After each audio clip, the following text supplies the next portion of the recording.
From Menards, organize your home with Closet Made. We carry everything you need to maximize your space in closets, pantries, laundry rooms, and more. Find the closet solution that's right for you and save big money. Check out all our Closet Made closet kits in store. Plus, check out our weekly flyer on Menards.com for all the great deals happening now. Save big money at Menards.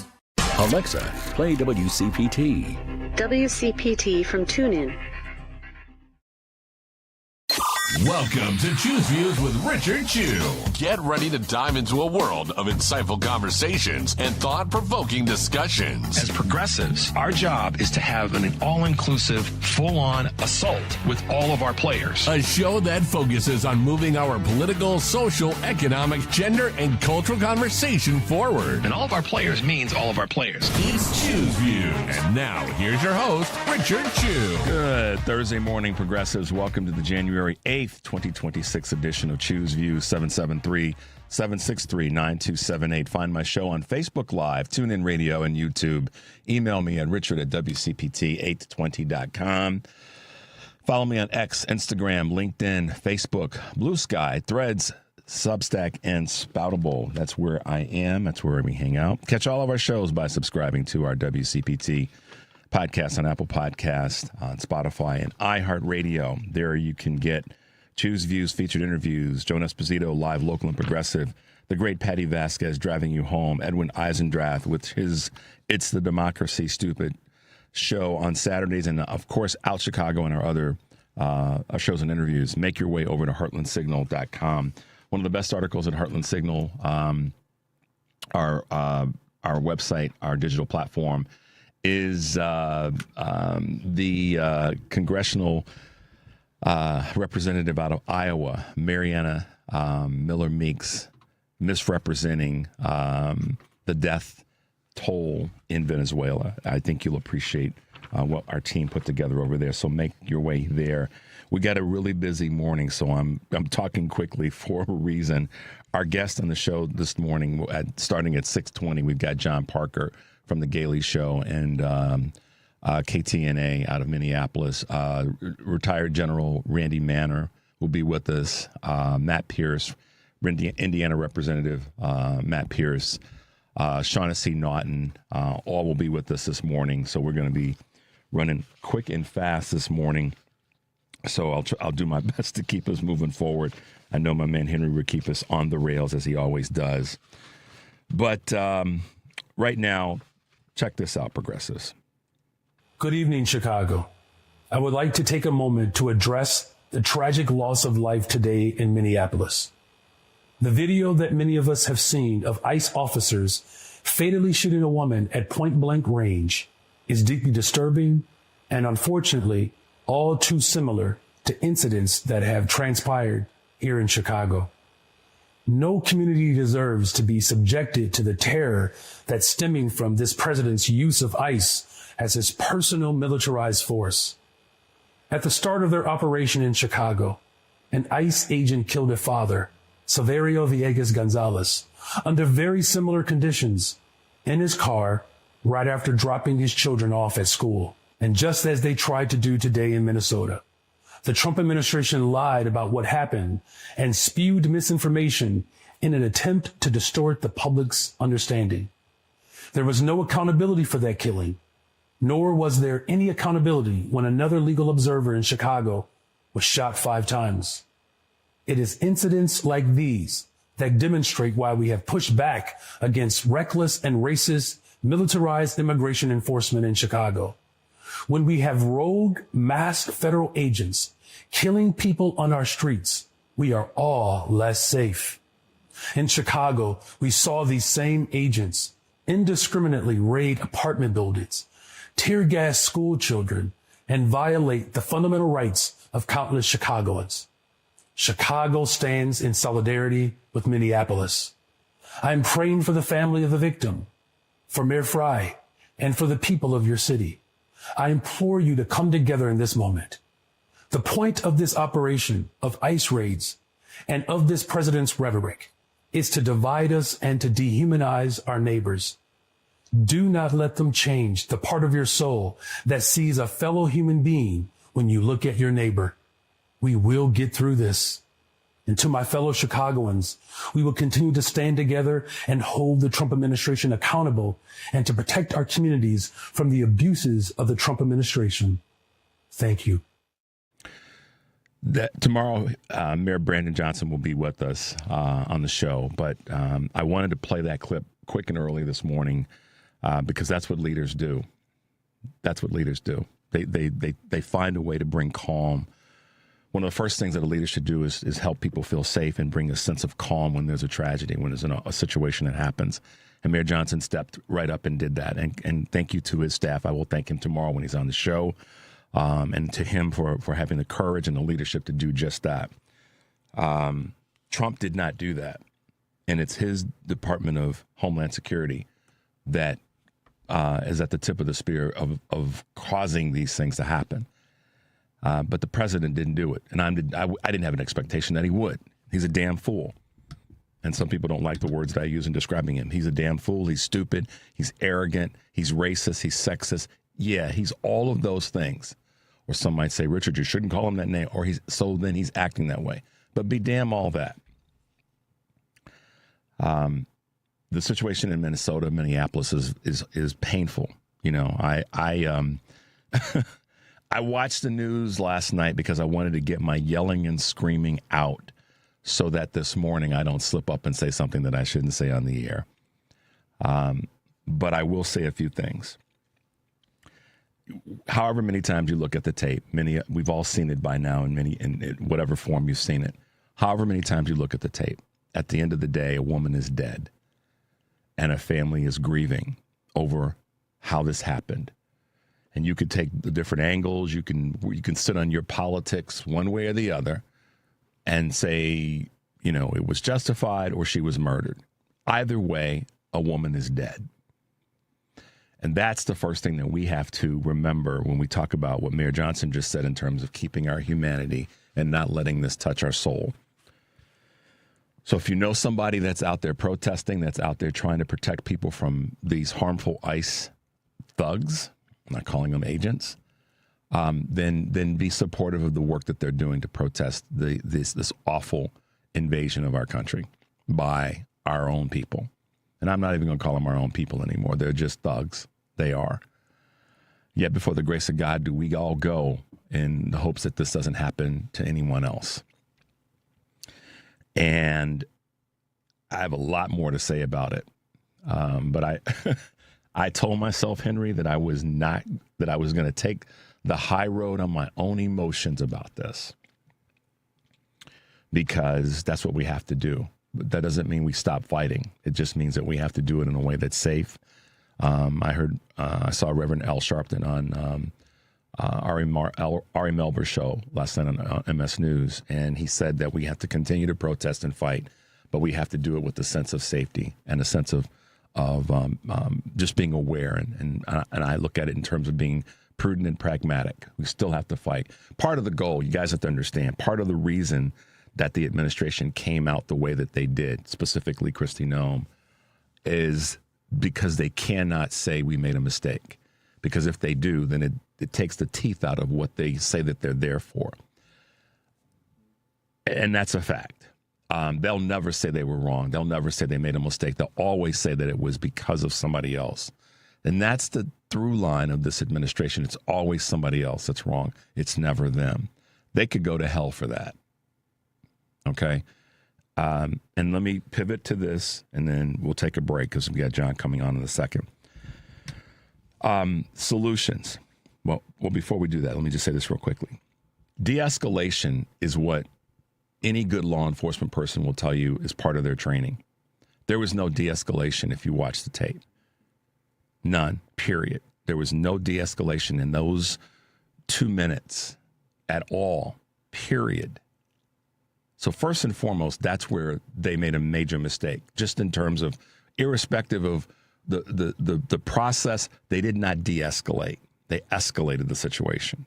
One. The second thing is, who in the hell steps in front of a vehicle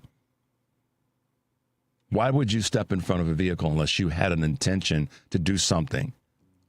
I'm not in the dude's head, don't need to be there, but I live off of common sense. And common sense tells me there's no way in hell I'm stepping in front of a vehicle. I don't care what kind of armament I'm carrying. I'm not standing in the direction of where traffic is going. I'm not going to do that.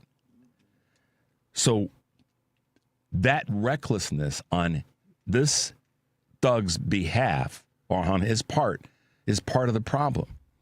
He felt that he was, untouchable. And if all else fails, I'm going to pull out my gun and shoot somebody.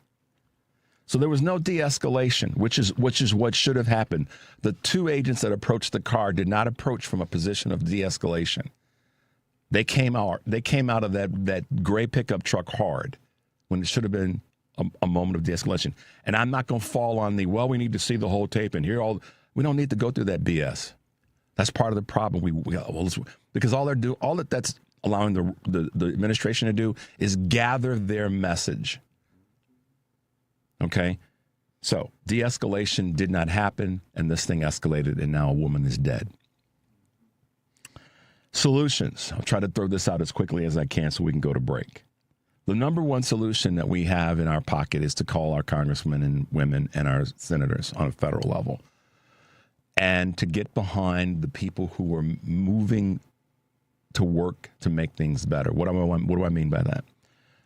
Wherever you live, pick up the phone today and call your congressperson and tell them this is unacceptable and that Kristi Noem needs to be dragged in front of Congress. And make sure that Mike Johnson's voicemail is full as the leader of the House of Representatives to start to change how these conversations go. We hopefully will have Congresswoman Robin Kelly on with us tomorrow. She's already filed articles of impeachment on Kristi Noem. So get with your congresspeople, folks. That's what we have as a tool that we have to use. We're going to take a quick break. The number is 773-763-9278. You're listening to Choose Views on WCPT AM 820 in Chicago and WARR 1520 AM and 103.5 FM from Warren County, North Carolina. I'm Richard Chu. We'll be right back.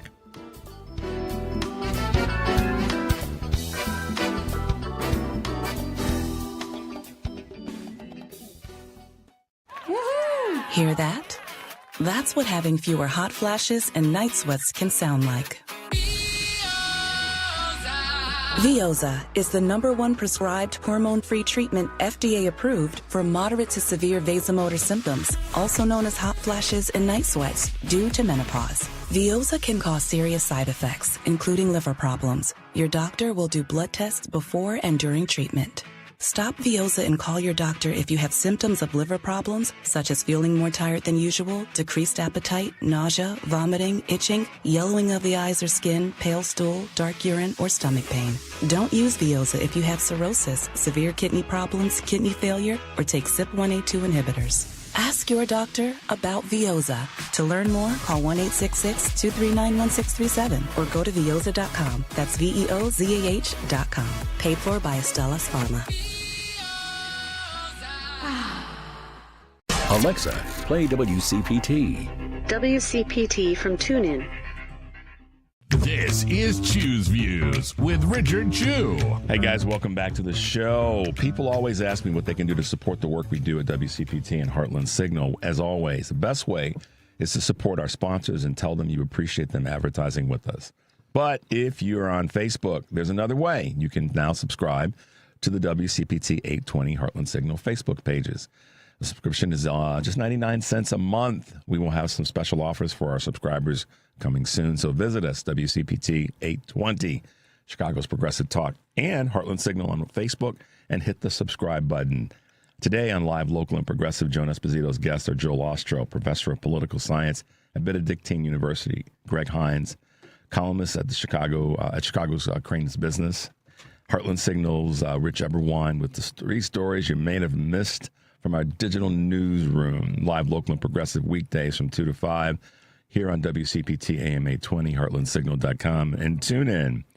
Tonight on Driving It Home, Patty Vasquez will be joined by Reed McCollum, chair of the Democratic Party of DuPage County, and Shauna Bigard, CEO of Amplify Justice. Driving It Home with Patty Vasquez, weekdays 5 to 7, Central here on WCPT, AM 820, the Heartland Signal website, tune in, YouTube, and Facebook.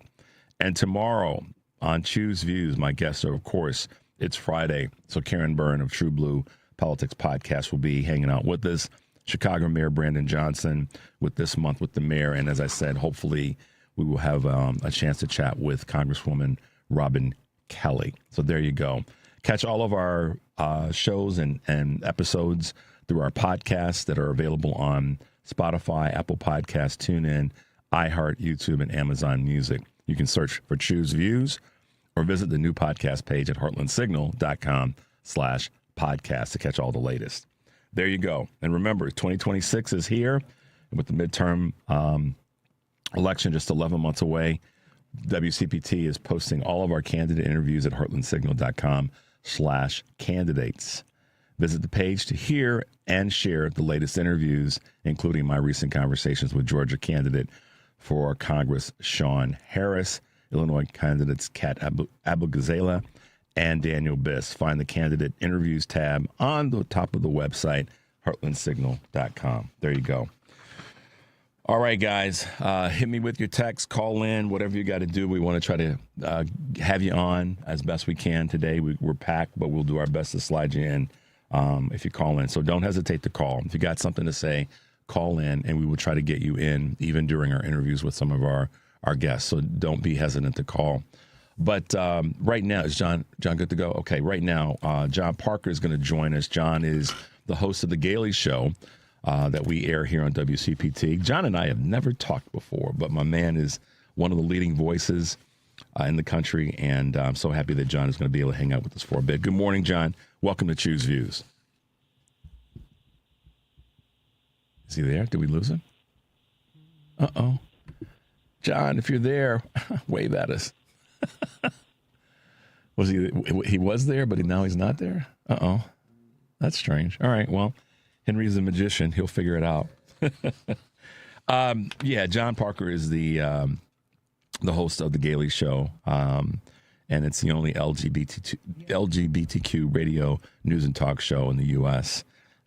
He is a strong voice in that space, and we really hope we can get John with us this morning. So just sit tight. We're good? Hey, John, good morning. Good morning. Is it working now? Yeah. You know how this is with live radio. Sometimes the button just doesn't want to do its thing. So, right. Well, right. Well, good morning. Good morning, man. It's great to talk with you. Yeah, we've never had a chance to actually formally talk and have you on or me be on your show, but here we are. And unfortunately, a tragedy has brought us together in a conversation. But wow, what a crazy 24 hours we've lived through. What are you seeing and hearing there in Minneapolis right now? Well, I guess first I want to reiterate what Minnesota officials have been saying consistently and unanimously is, well, at least DFL and Democratic officials, that what the Trump administration is saying about the incident yesterday is a flat-out lie. We've all seen the video now. If you haven't seen the video, it is pretty graphic, so be mindful if you watch it. But it is very clear when you watch the video that Renee Nicole Good, a 37-year-old mother and Minneapolis resident, was in her vehicle on Powderhorn Avenue. It was blocking the avenue, but we're not actually quite sure why it was blocking the avenue. We don't know another vehicle in front of hers.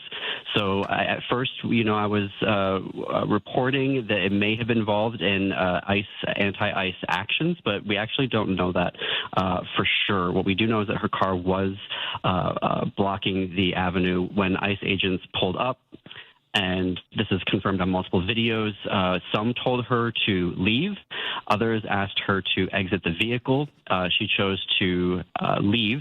And as she was driving away, an officer fired 3 rounds right into her. He wasn't actually, when you look at the angles of that officer versus her vehicle, he wasn't even in front of her. Yeah. So when we hear from the Department of Homeland Security and Kristi Noem yesterday here in Minneapolis at Fort Snelling that Renee Nicole Good was using her Honda Pilot as a weapon, the video just doesn't hold up to that. And so I just want to make sure that everybody knows that what they are saying is a lie. I mean, they are lying to us, and we're all looking at the same video, and they're trying to make us see something that isn't there. Yeah, John, what's interesting? So a couple things that popped in my mind. I said this before you came on.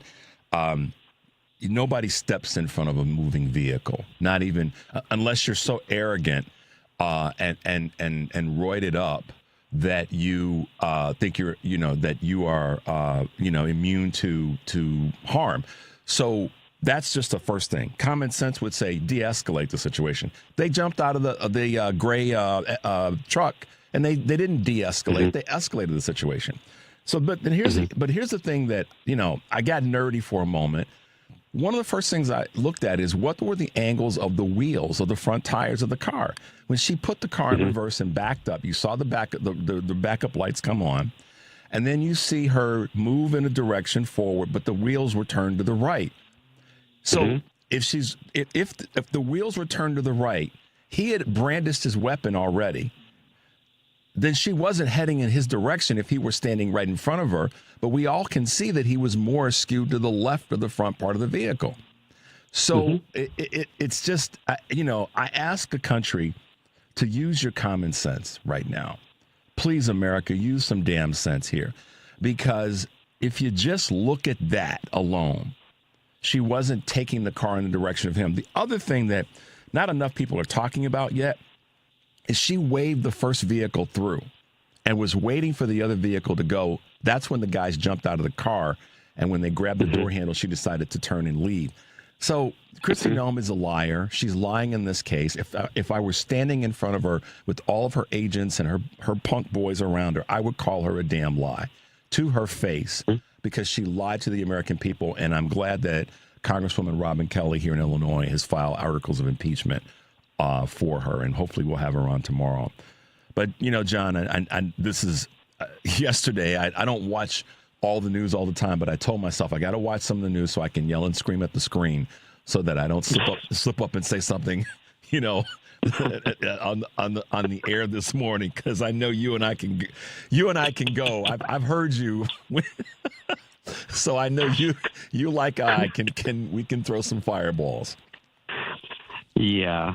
I have to remind myself every day these days about the FCC guidelines of what I can and can't say on the air. Yeah, I hear you. How are you holding up, though, man? I know it's personal to you just by geographics and where you are, but how are you holding up? And have you been able to talk with any, not necessarily family members, but people that might be closer to this situation?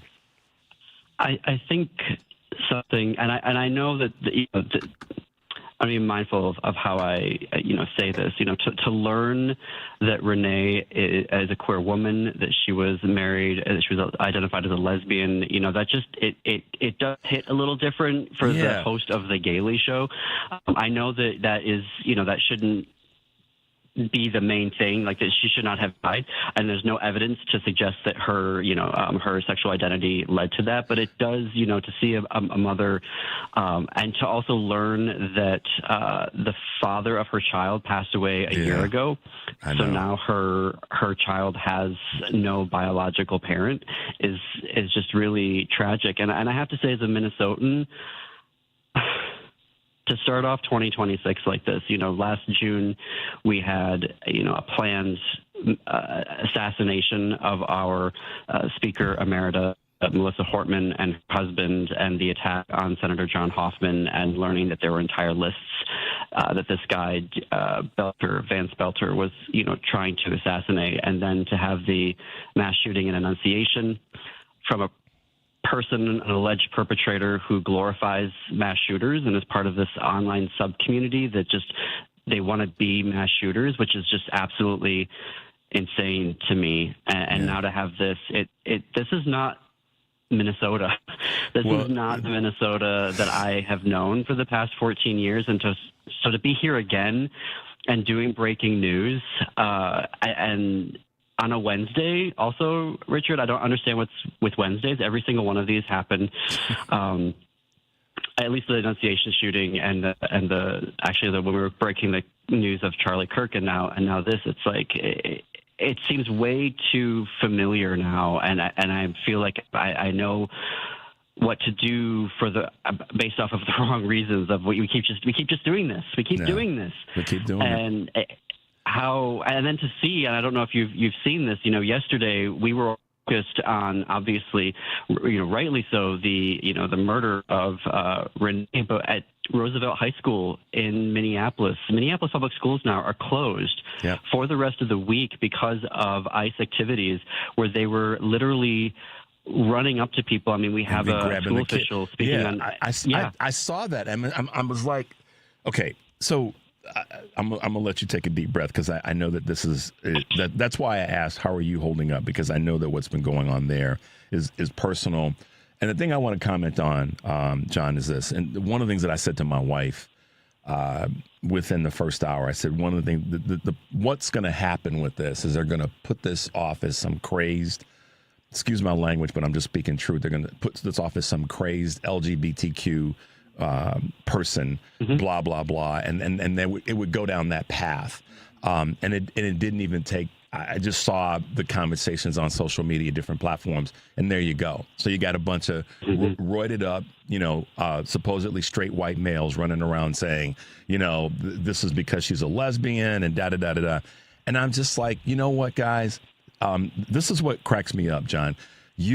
Guys like me, and many others had the courage to speak to this real time and face forward. A lot of these PABs, and you know what a PAB is, it's a punk, the thing we sit on, and a female dog.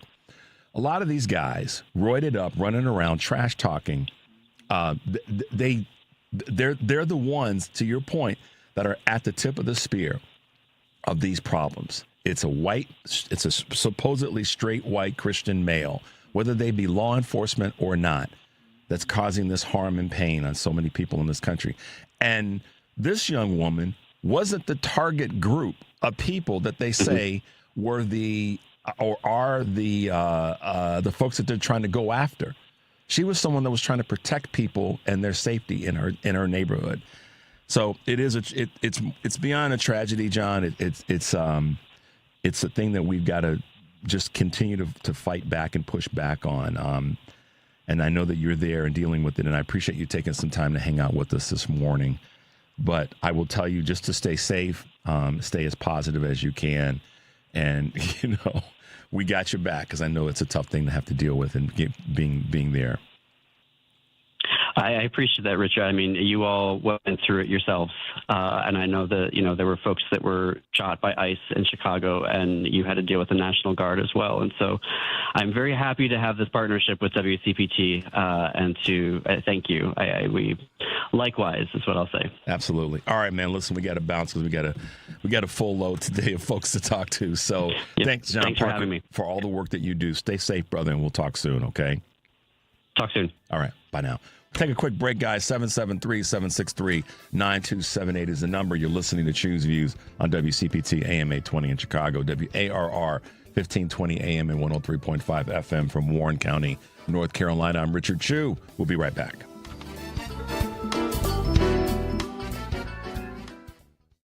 This is your Veterans Minute on WCPT 820. Chicago's military roots run deep from Great Lakes, the Navy's only boot camp, to Memorial Day parades that have marched more than a century in this place. We're going to go over a couple of things that are free for veterans to do and good for veterans to know. Now, January 9th, there's the Veterans Coffee Break. Join Southside Strong at the Blue Door Neighborhood Center for coffee and connections.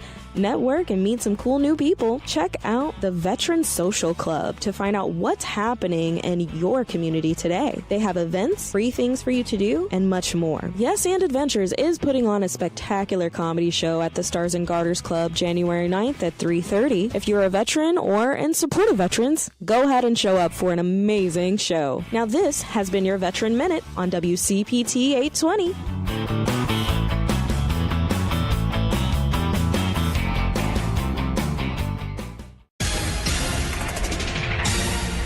You're listening to WCPT 820. Here's the latest Chicago weather update. From the Weatherology Weather Center, I'm meteorologist Michael Caro. For today, we'll have cloudy skies with rain developing into the afternoon, high temperatures climbing up into the mid-50s. Widespread rain for tonight, some thunderstorms also possible, lows to 45. Winds breezy turning to the west and southwest. Friday, any lingering showers wrapping up by midday. We'll have an early day high of 47, low 40s in the afternoon. And that's your latest Chicago weather update. Currently 43 degrees. Chicago's Progressive Talk, WCPT 820, where facts matter.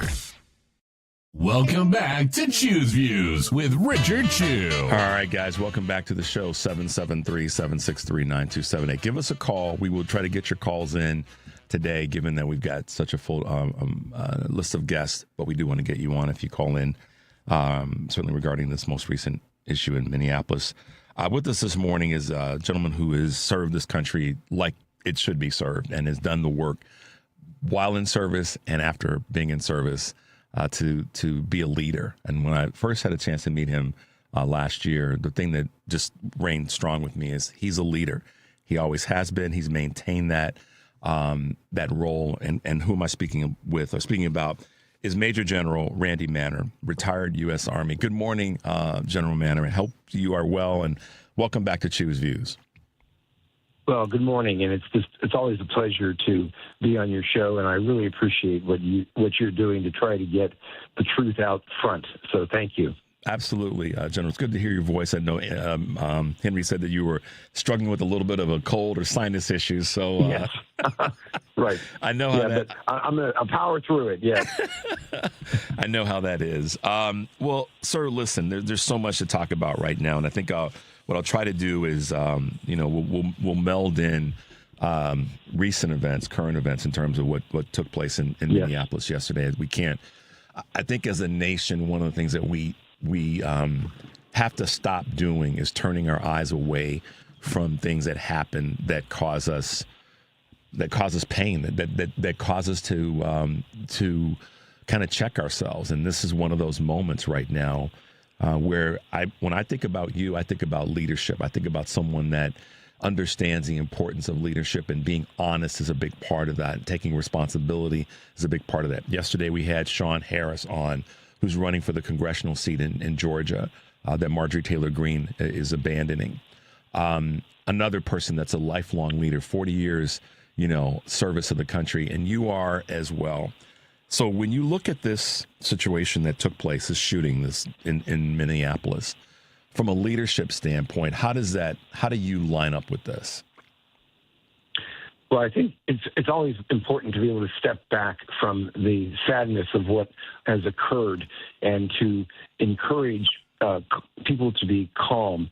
The facts will come out. Yes, of course, the way the video looks is extremely disturbing, to say the least. And my heart goes out, of course, to the family of the person who was killed. I think the governor and the mayor are doing the right thing by trying to encourage people that if they protest, do so peaceably. And I think it's also important that both the FBI as well as the Minnesota state investigation, that those should aggressively move forward to find out what did happen, and then, of course, move from there. So, again, under the rule of law, we need to proceed on this matter. We need to be able to de-escalate the possibility of violence, and we need to be aware that this obviously hurts significantly in the community, and it drives divisions between people that should otherwise be cooperating and working together. Yeah, the word that I used earlier, General Manner, is de-escalate. That's the one of the first things that I felt that this ICE individual should have done, or all of them, is to de-escalate a situation. But it doesn't seem as though that's in their particular DNA right now. And obviously this situation went to the extent that it did, and a woman is now dead. So it's So if I could interrupt, one of the most important things that your listeners have to understand that ICE agents receive very little training compared to their state police and their local police. And that is something that is not really well known. So these ICE agents, they are being offered huge bonuses to sign up, to come on board, and they do not receive the training that their local and state police do. Now, don't get me wrong, there's obviously always people on any force, anywhere, that are bad people. The issue is, though, if you have a well-trained force, then it's less likely that this kind of a situation will happen, because they will understand how to de-escalate these scenarios. So right now, I think the ICE force is a very dangerous organization, not well disciplined, not well trained, and quite frankly, every state should take matters to be able to ensure that their citizens are safeguarded, while, of course, protecting the ability of, even though we may agree or disagree with ICE, to allow them to do their mission, but to do so with dignity and respect under the law. That's the magic words here. And that's what, and that's clearly not happening. So a couple things popped into my mind when you were talking about that in terms of training and discipline, and clearly that was the case with this shooting yesterday.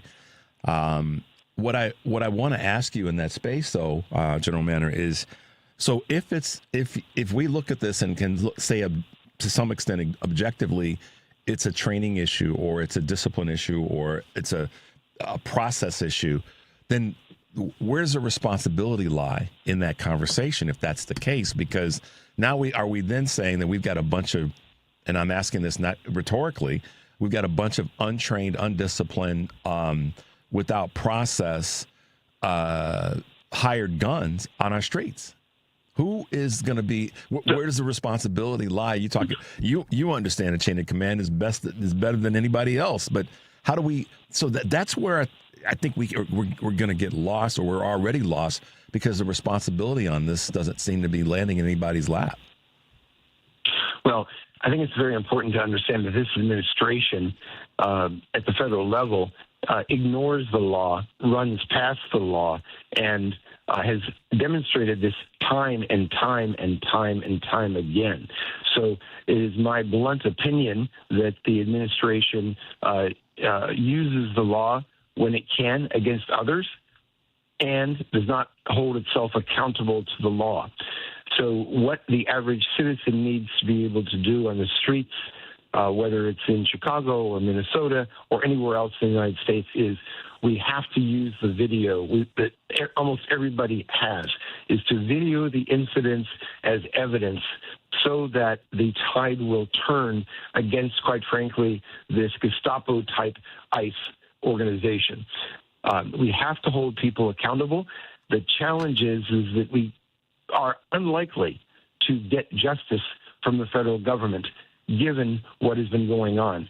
But we can do things to hold people accountable personally, and of course the states do have significant rights to hold people accountable under state law. I am not an attorney, so I don't know the details of what this officer might be charged with, but I just wanted to probably share my sadness with most of your listeners who are going to probably feel that the federal government will not do much to hold this officer accountable. That's an opinion. I don't know that for certain. Yeah, and I get that. I appreciate you you had to splice that together the right way, so I respect how you have to handle that. You're listening to Choose Views on WCPT, AM 820 in Chicago, and WARR 1520 AM and 103.5 FM from Warren County, North Carolina. I'm Richard Chu, and we're talking with retired Army General, Major General Randy Manor. And, sir, I love what you've done. And when you were in studio, I told you this, and you kind of laughed at me in a good way. I was nervous as hell because I thought, man, I know he's retired, but I don't want to mess up. So, I just No, it was a pleasure. And remember, the last time I was there was your birthday. It was so cool. Yes, it was. So yeah. So, and I'm going to be there again sometime in the next few weeks. So I'll make sure to see if you're available to stop by. That'd be awesome. So, sir, listen. I look at this, and you said something. You said this. You made the point about the states. So I think a lot of people right now, this is a question that a lot of Americans have that are on the right side of where they should be on this issue, and others that have happened, is what the state's authorities, law enforcement authorities, can do when someone acts in this manner. Now, clearly, the Kristi Noem, comes right out and says he was justified, and they layer all this garbage in to say that it was her fault and yada yada, and even trying to blame this on Joe Biden and Tim Walz, because they obviously have got to circle the wagons and get their ducks in order and their story right, because they know that this is obviously the tragedy that it is. But I wonder, what do you want to see? I know that Governor Walz very quickly came and said we have to act from a position of calm, but he also slipped in some things about the local investigatory agencies in Minnesota that were going to be in this, what's the word I'm looking for? Call to act. Yes. Talk a little bit about that, because I think that's what a lot of folks in the country are struggling with and frustrated behind, and that is, can't the local police just, go get this guy and detain him because he committed an act that is viewed as illegal? I mean, this is that part where I think we have this sort of this gap in what can be done. Help us out there if you can. Sure. So as I said before, unfortunately, I am not an attorney. I'm not a JAG. So I am not familiar with the Minnesota law and, of course, obviously the many state laws. In general terms, if someone breaks a state law, then the state authorities have the authority to be able to investigate a crime or a potential crime. And obviously, notice the right words, investigate. I believe that is what the governor was advocating, that state authorities will investigate what has happened. And as you can imagine, if they felt that there was a crime, then they could indict the individual under state law. The challenge is going to be whether or not the federal authorities remove that individual from the state and basically reassign him such that, yes, he can never go back to Minnesota, or that another state perhaps would not transfer him over in terms of interstate I can't remember what the term is. In other words, pass a potential criminal or a person who is charged into an adjacent state. So the bottom line is that the governor was spot on by saying state authorities will investigate it. That's good, and the people should have the confidence in Minnesota that that will be investigated. And the same thing as we know in Chicago, I'm just trying to say about the state versus federal rights, where the governor there in Illinois had pushed back on the president and eventually won, such that the guard was removed from the state. And so there are things that can be done, and we should not lose faith in our local and state authorities. We must support them. We must demand accountability. We must demand transparency. And while, of course, we must demand that of the federal government, work local first, and then, of course, at the same time, demand that of our federal authorities, even though, as we know, the federal government has been covering things up. They have been it's shocking to me that Kristi Noem said, he was completely authorized to do what he did. Since when does a senior official so far removed from the scene make a conclusion like that? She should have responded instead. If she was a great leader, she would, I'm so sorry for this tragedy. This is unfortunate, and we are going to do our best to investigate this and to find out what exactly happened. But that's not what she said. Her answers were politically charged, and that's representative of that kind of reaction that we are getting from this federal government. So again, the governor of Illinois, like the governor the governor of Minnesota, the same way with the governor of Illinois, are saying, let's step back, take a deep breath, and our state attorney generals, our law enforcement will do the best that we can to take care of our people. Yeah, the Attorney General Keith Ellison did say the same thing, and that I think they're quietly working to do what they have to do because they don't want to tip their hand, and I appreciate that. I was watching the interviews, and by their demeanor, I think that they're playing this one quiet so that they don't tip their hand, and that's probably a smart move. And one of the things that you said about this response from Kristi Noem, which just angered me, is that she talked about the officer, the agent getting, he was injured and was at the hospital, and that we were praying for him. Not once did she say one, excuse my language, doggone thing about the woman who was killed. And that to me, that just showed, if you look at the interview, that just goes to show that the care that supposedly is there doesn't exist. And it's horrible. I want to get your take on another, crazy situation, I guess is the best words I'll come up with this morning, and that's Venezuela and Maduro. And I'll take the lead and say, yeah, he's a bad dude. He's a bad guy. He's done some awful stuff. And there's been people that have said that the operation was done with precision. No one, no American soldier, military man or woman was harmed necessarily.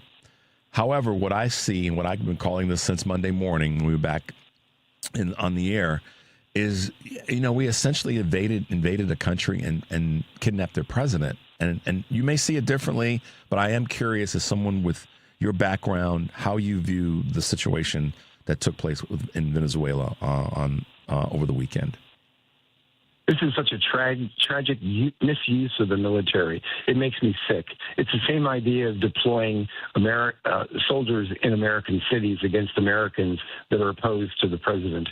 This is a situation that at best should be a DEA effort or a CIA effort, if that was indeed the intent. I find it rather hypocritical that the president has literally pardoned a convicted drug trafficker, meaning the president of Honduras, who was convicted of many, many crimes.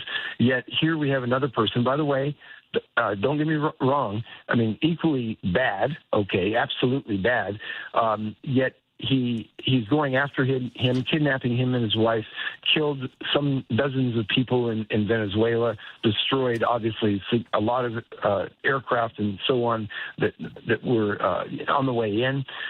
It seems hypocritical that because the ex-president of Honduras is a Trump supporter, he pardoned him.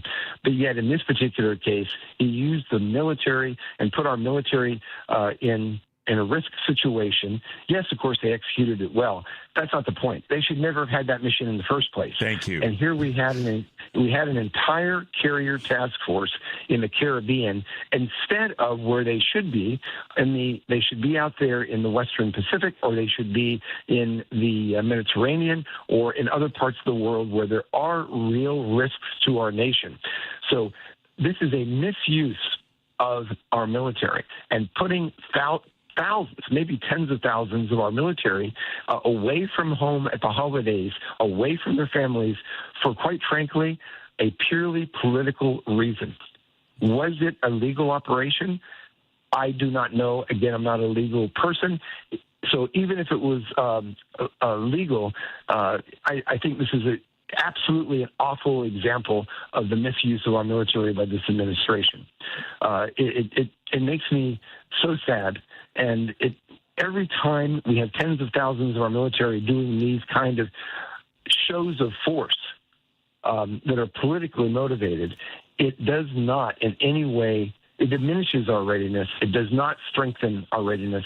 And in the world stage, which of course the president just withdrew us from 66 international organizations where the United States will no longer be a player, no longer be able to show their support or to be able to influence the way those organizations are going.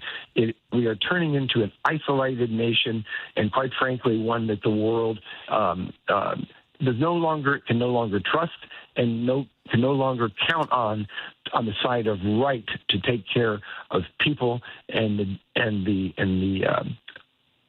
people as well as our planet. It's extremely sad. I'm so disheartened. But at the same time, I'm very hopeful because this fall we will have the opportunity through our votes to be able to, in our federal elections, to be able to speak out against this tyranny. Yeah, and we can all hear it in your voice, the passion by which you speak about this, because so many of us are feeling that, but also recognizing the opportunity.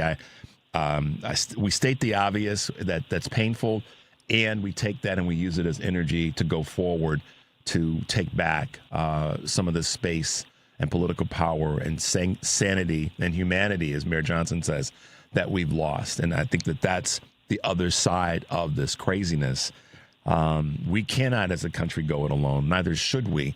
Two of my observations about Venezuela, I stated them earlier in the week, General Manor, is that it kind of leaves the back door open. We're not any safer, because other countries, our allies, and certainly our adversaries are looking at us and saying, what the hell? But our adversaries are now going to be more amped up to come after us. And I say that our embassies, in some cases, are probably at risk or potentially at risk to some threat of violence, which then gives the administration even more, sort of justification to push us towards some sort of bigger incursion. That, to me, is one of the concerning parts that we have to talk about, and we have to, or at least be mindful of in this space.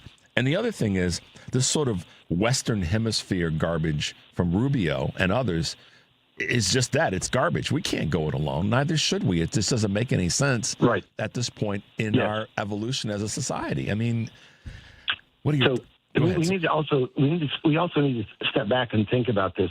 So what would happen if we had just think about this. There's a nation on this earth that has a convicted felon in charge of it, who is attacking other countries, who is perhaps breaking international law. I don't know. Perhaps breaking international law, and is intimidating and capturing vessels on the open ocean. So what's to prevent, let's just say, Canada from saying, we need to go capture that leader and his spouse and bring them to our country to stand trial? Yep. That sounds, no offense, that's pretty close to home here. Yes, it is. I'm telling you right now that the whole concept of using the military to go grab another leader and his spouse and bring them here, even though that in that case that was a very bad guy, it still does not fly it flies in the face of the concept of the rule of law. There are ways to do this. This was not it. And it opens the door for other nations to say, you know what? I don't really like the American president. We're going to go get him. I mean, it does. I hope that never happens, but it actually opens the door, let alone opening the door to China to say, oh, Taiwan, hey, that's one less aircraft carrier we've got to worry about. We're just going to step over there and take care of that. The same thing with Russia. Russia can say, oh, they're opening the door. We're going to use every kind of special forces we have to go there and get the Ukrainian president and his wife and just grab them back. It goes on and on and on because he's opening the door for quite frankly, breaking the tenets of international law. I seriously believe that the president, before he leaves office, will have to pardon Hezbollah as well as a lot of other people, because if they don't, they will not only be open to possible prosecution under U.S. law, but absolutely international law for potential war crimes. And I think that the fact that we're even discussing this is rather scary. We need to be, again, all citizens, we have to stand up. We have to be peaceful in our protests, and we've got to vote and rise to the occasion this November. Without a doubt. His name is Major General Randy Manor, and his heart is in what we have to do as a country to work together to solve this and to push back. And it's always a pleasure to have you with us, sir. I so appreciate you taking some time and sharing your experience and thoughts with our listeners. They appreciate it, and hopefully they'll be able to use it to motivate them to what you just said in terms of 11 months from now. So thank you, General Manor, for hanging out with us this morning. Okay. We'll talk to you soon, sir. Stay safe, okay? Of course. Bye-bye. Bye-bye. Guys, we're going to take a quick break. 773-763-9278. You're listening to Choose Views on WCPT, AM 820 in Chicago, and WARR 1520 AM and 103.5 FM from Warren County, North Carolina. I'm Richard Chu. We'll be right back.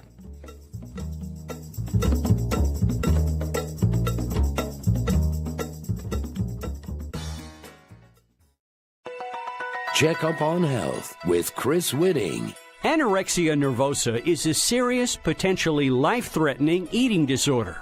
Dr. Cheryl De La Sega from Penn State College of Medicine says it's a little hard to predict who will develop it. Mothers get hit pretty hard and blamed pretty heavily, but it seems like there's much more evidence that genetic causes and biologic mechanisms that get kicked into play when the starvation mode is reached are stronger predictors. But she says there is hope for those with an eating disorder. It's very treatable. About 60% of eating disorders that end up in treatment can be made better, if not helped completely.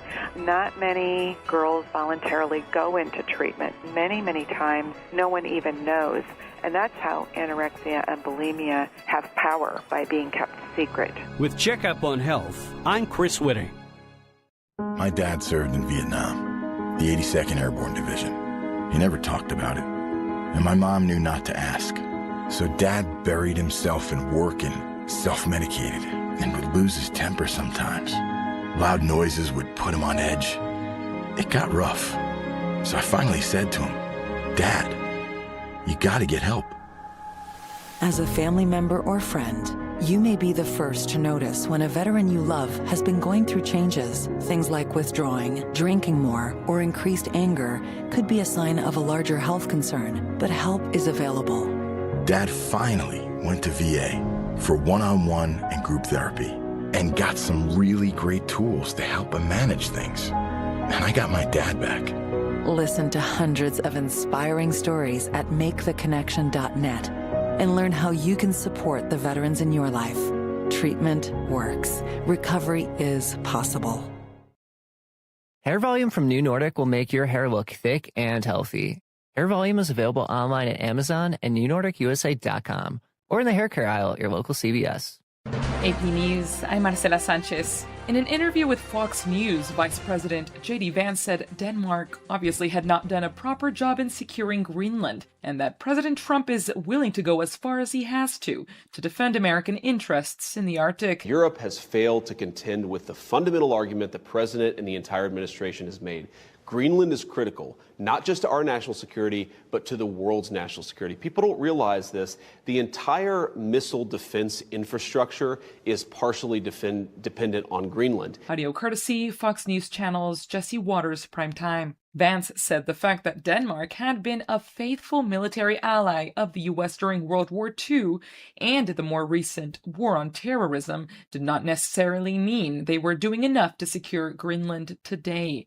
Meanwhile, AP correspondent Karen Shams reports on the latest from Venezuela after the U.S. operation that ousted President Nicolás Maduro from power. President Donald Trump's administration is seeking to assert its control over Venezuelan oil, seizing 2 sanctioned tankers transporting petroleum and announcing plans to relax some sanctions so the U.S. can oversee the sale of Venezuela's petroleum worldwide. The Trump administration intends to control the distribution of Venezuela's oil products globally.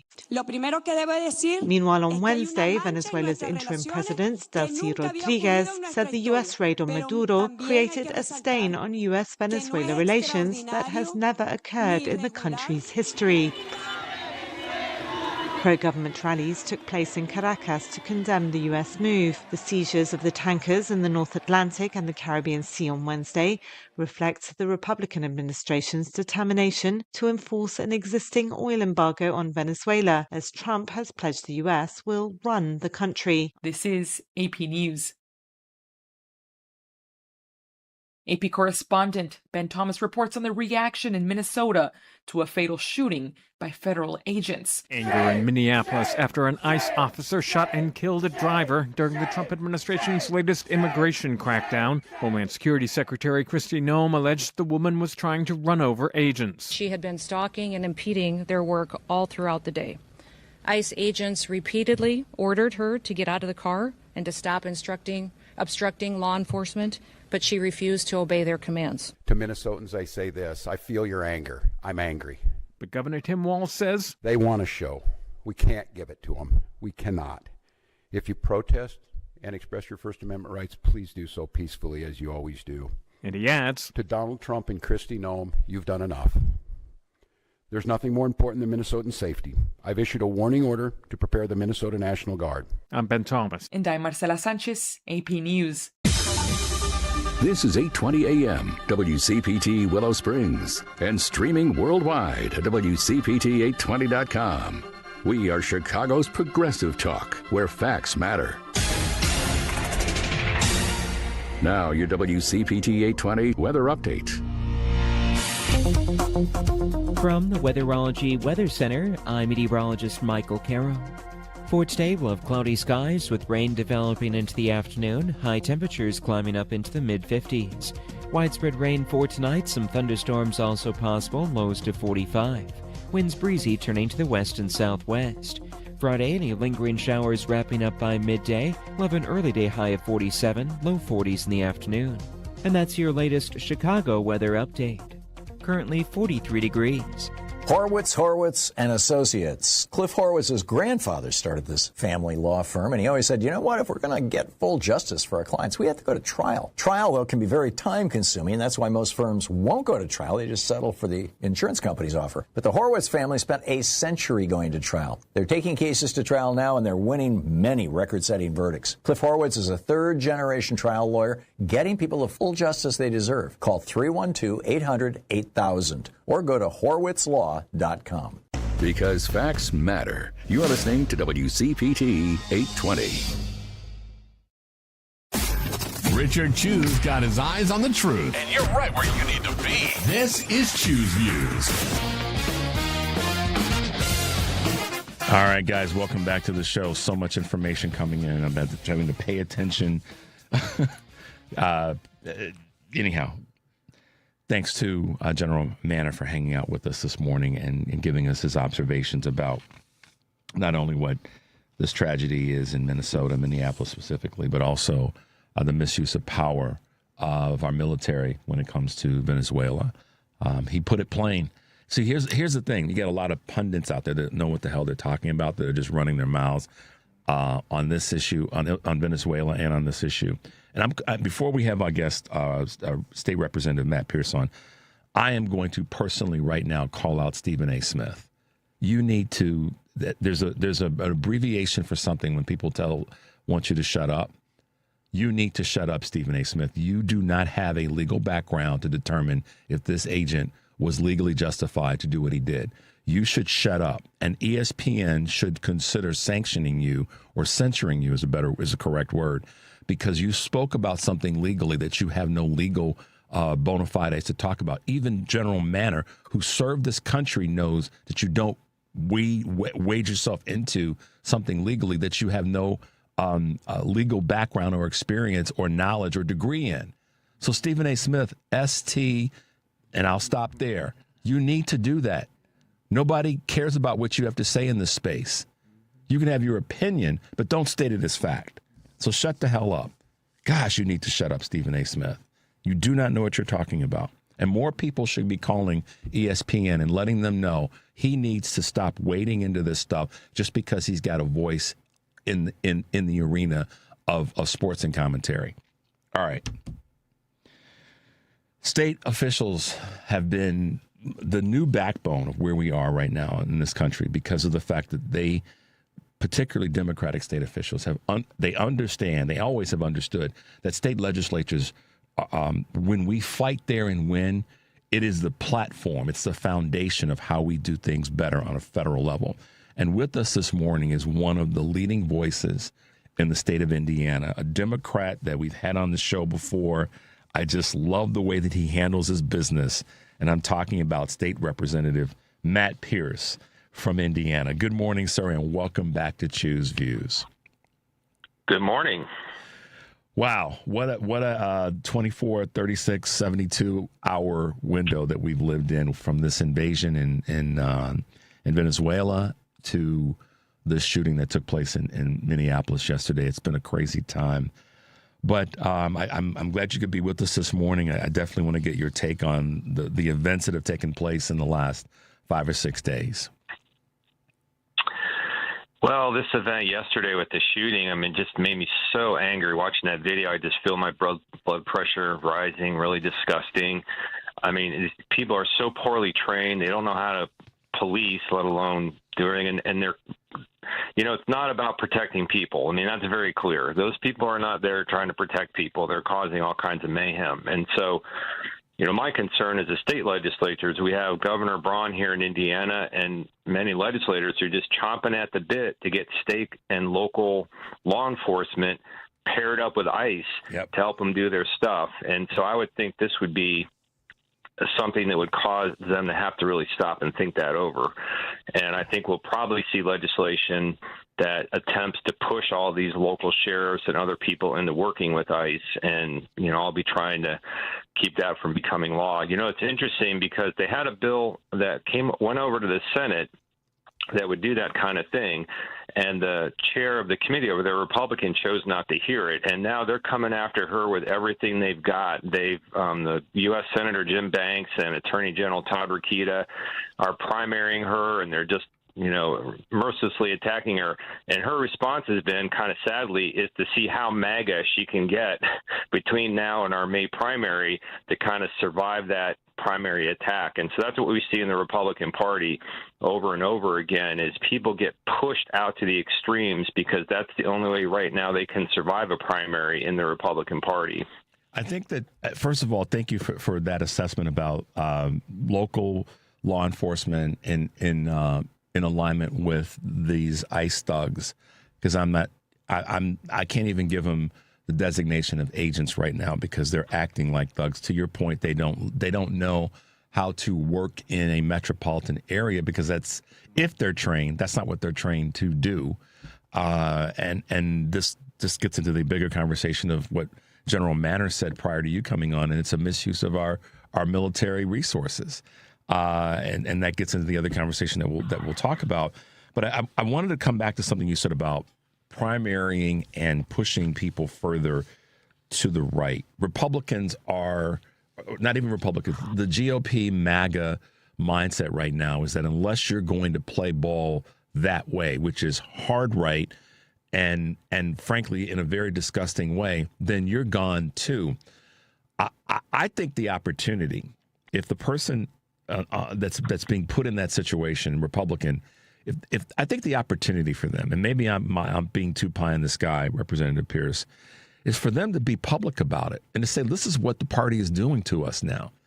And because if they're going to get primaried and they're going to have all that money thrown at them and all these other things that are going to come at them, I think that their opportunity is to get out in front of it. And I've said this before, tell the people, tell the constituency, tell the state, tell the world, this is what this party's doing. Because the truth then is out there. It's known. Maybe I'm crazy, but what are your thoughts about that? Well, I think it's true if every Republican just defaults to, well, I got to go far right to try to survive this, then the voters don't really have an alternative. So they don't have anybody yet standing up in the Republican Party that's on the ballot saying this is crazy. We are not going to survive as a party if we keep going to these crazy zones, and we've got to get refocused on the actual problems that people face, which is the struggle we have here in Indiana, is just trying to get the Republicans focused on the real problems that people face every day. Now, it's an election year, and suddenly they're getting a little focus on the Republican side, and so they're beginning to talk about affordability and begin to talk about having legislation that might actually do that. So I think that they have a sense that, yeah, they've got their primary politics, but at the end of the day, they're going to have to face the general election voters, the more moderate voters that are just trying to figure out who is actually going to understand my problems and address them. Yeah, I mean, one of the things that popped into my mind, both with since you've been on this morning and then with General Manner on prior to you, is this whole issue around misuse of force and misuse of our resources. And at some point, it's going to come back to the people who are the advocates of it. In other words, Republicans who aren't standing up are going to, just look at the bills. Look at the ugly bill from the summer. Look at the tariffs. Look at the government shutdown. These are all things that affect everybody, irrespective of their political stripe. And now safety in a neighborhood, in a community, is another thing that is going to, at some point, impact people who are on the right. And you would think that Republicans would use this as an opportunity to say, this is not what you voted for, and this is not what we represent. But there doesn't seem to be any on a state level, and certainly on a federal level, to have the spine to speak that truth. They would rather just go along and get along rather than really standing up for the constituency. Yeah, I think you're absolutely right. And the irony is a lot of these policies, particularly the tariffs, are really hammering the rural areas of the state. These are the deep red areas that have been voting for these MAGA candidates and supporting President Trump. And I have a suspicion that the light bulb is beginning to go off, above their head, saying like, hey, wait a minute, this is not quite working for me. There's an economist at Ball State, which he describes himself as a conservative economist, and he was really just talking about how these policies and the tariffs and other things have actually undermined the economies of rural areas. And he had almost kind of said it's almost past time to save them based on these policies. And I thought that was really, really telling, just talking about, he said during COVID, a lot of telecommuting, people figured out they could live in other areas. People were beginning to move into rural areas. He said immigration, we had immigrants coming in, working at these, agricultural processing plants and things, and they were, communities that had been shrinking and losing, and their main street stores are closing because the people aren't there anymore. They were beginning to fill up with these new immigrants coming in, trying to make a better life for themselves. And he said basically that, had all been reversed, and now these rural areas are sinking once again. And this is someone from Ball State. Do you happen to have the name at the top of your head or not?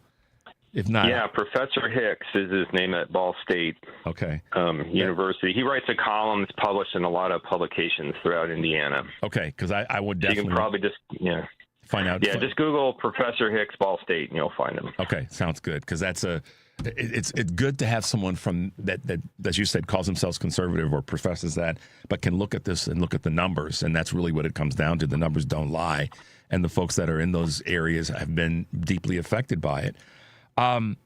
So let's talk a little bit about, and let me do this first. You're listening to Choose Views on WCPT, AM 820 in Chicago, and WARR 1520 AM and 103.5 FM from Warren County, North Carolina. I'm Richard Chu, and we're talking with Indiana State Representative Matt Pierce from District 61 in Indiana.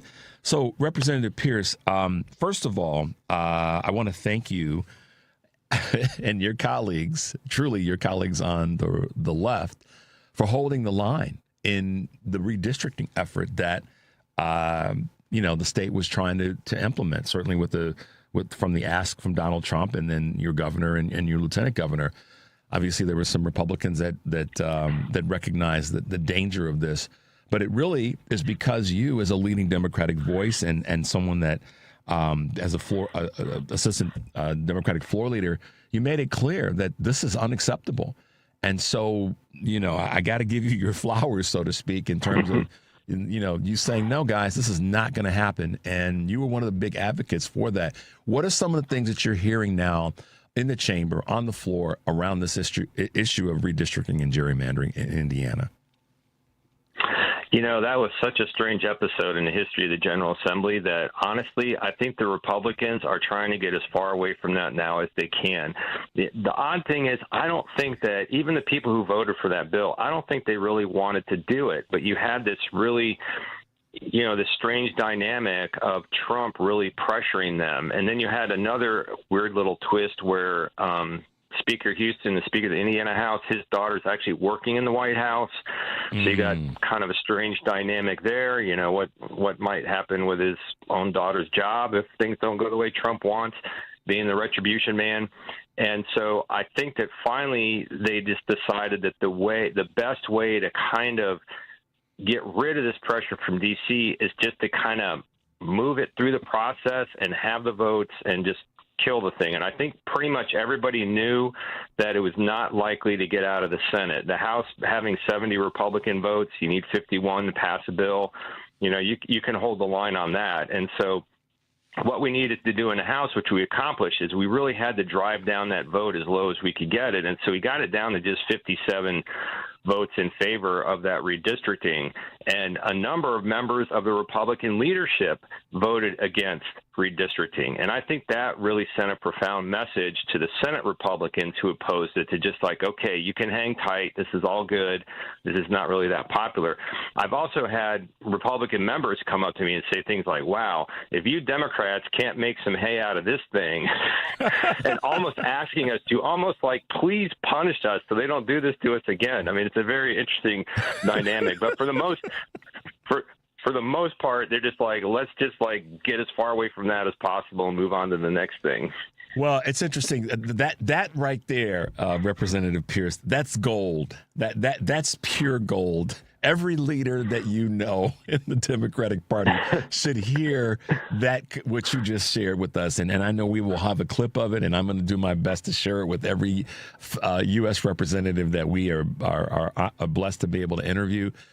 But they're telling, see, that right there, that tells you this is a grown folks conversation, Representative Pierce. They know what's going on is a bunch of garbage and malarkey. They know it. But and for him to come to you, or for him or her to come to you and say, Matt, listen, man, we know this is garbage. we know, dude, but you got to help us out, man, because we're dying here.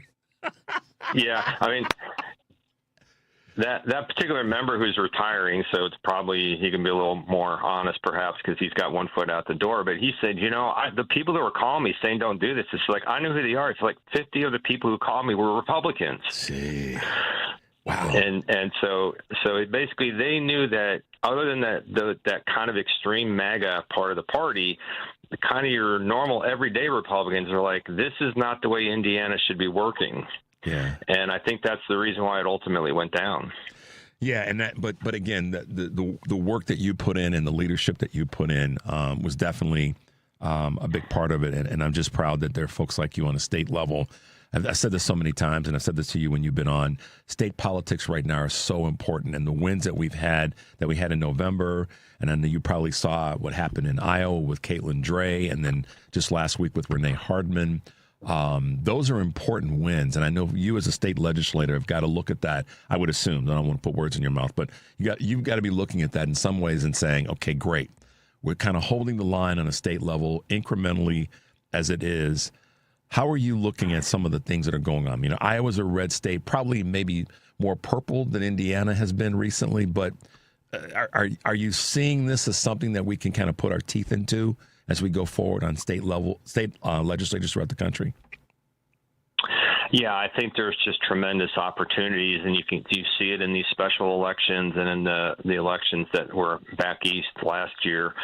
And the key thing is, though, to really maximize and take advantage of these opportunities. One, we've got to recruit good candidates. We have in Indiana particularly, we've had a problem where too many people have kind of given up in a lot of these legislative districts, and so it's hard to find a good candidate or any candidate to put their name in the ballot. So first thing we got to do is we got to get out there and find the candidates and get the ballot full.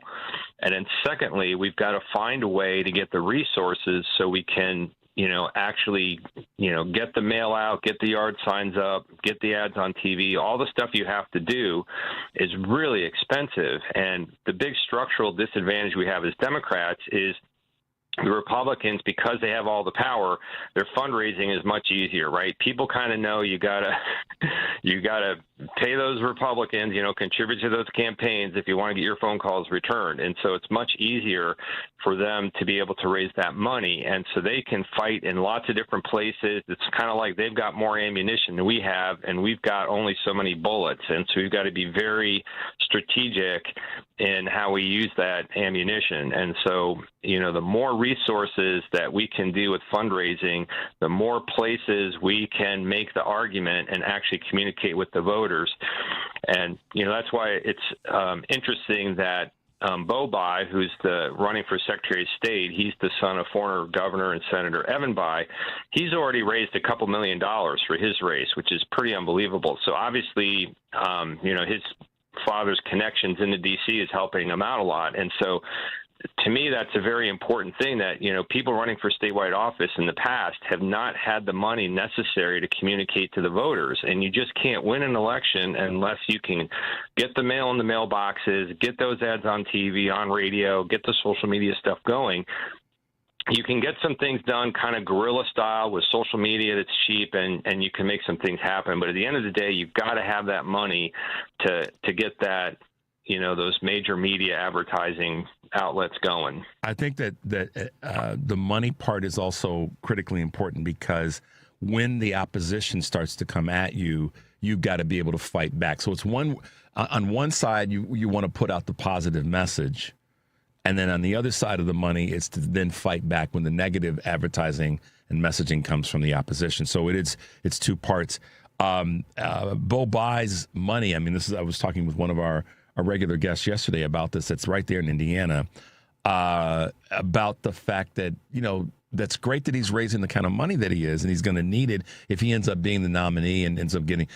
At the same time, a lot of the money, based on the data that's been pulled out, is coming from out of state, and he said he wasn't going to take MAGA money, but it seems like he has, and so that's going to be interesting as that sort of unfolds, how that plays out. But at the end of the day, the money is still going to be one of the key factors for whoever is going to be leading in that race in Indiana. So. Right, and I think that's I think the reality now is statewide races where you would think it would be mostly in-state money. Those have been nationalized as well. If you look at Braun and other people, who have won, they've gotten a lot of out-of-state money. And then you have these organizations like, even say someone's running for Attorney General, you've got a Republican National Attorney Generals Association. The Democrats have one as well.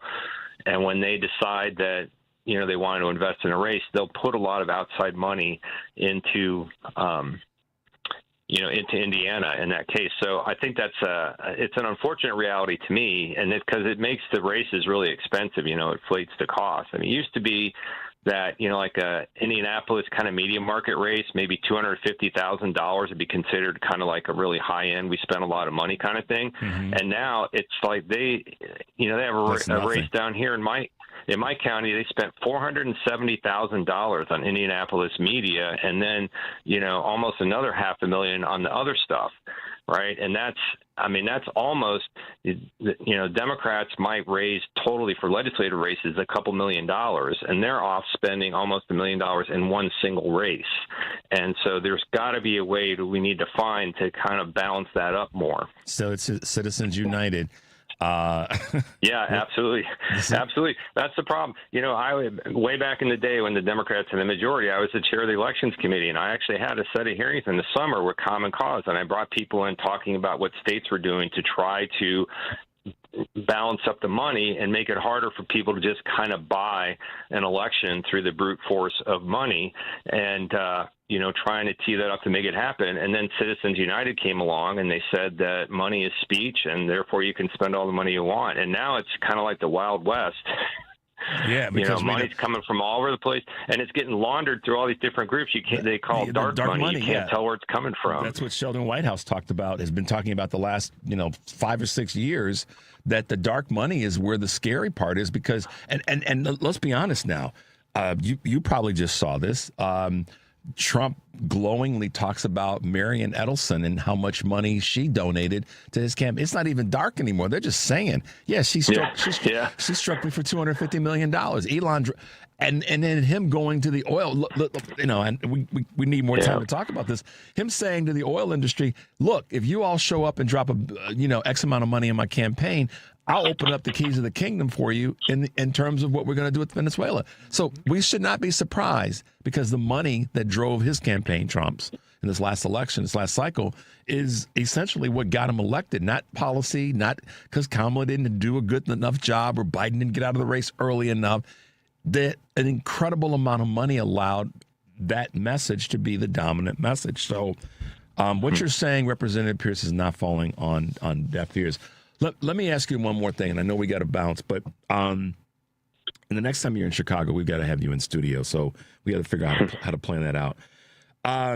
This procedural, the procedural vote, and I don't know how much you paid attention to this in terms of the House procedural vote with regard to the ACA. What are your thoughts about that? I know today the main vote is scheduled today. Correct? Is that right?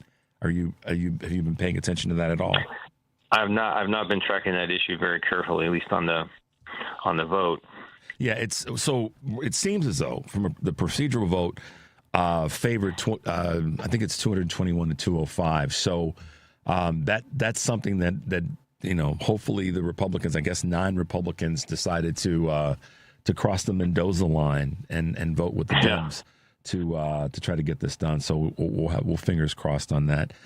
That's really telling, because that's they vote on the rule, which says how the bill is going to be handled on the floor, and usually that's always a completely party line vote. So if you see Republicans breaking away from their leadership on that procedural resolution for what the rule is going to be on the bill, that's when you know that things are happening. Yeah, that's why. And thank you for filling in that blank, because a lot of people don't get the connection there. So you're once again being Professor State Representative Matt Pierce today. So as always, it's good to have you with us. I hope you're doing well. I know this has been a crazy, not even 10 days into the new year, but we appreciate here in Illinois the work that you're doing there in the state of Indiana, and anything that we can do with my show to continue to push your efforts, just let us know, Representative Pierce, because we're here to support what you're doing. Well, I appreciate all you're doing to keep people informed and focus on these state capitals, because that's where stuff really happens every day that impacts people's lives. Absolutely. State Representative from Indiana, Matt Pierce, thanks for being with us this morning. Have a great rest of the day and week, and we'll talk to you soon, okay? You too. All right. Bye-bye now. All right, Henry, let's take a tiny little break. The number is 773-763-9278. You're listening to Choose Views on WCPT AM 820 in Chicago, WARR 1520 AM and 103.5 FM from Warren County, North Carolina. I'm Richard Chu. We'll be right back.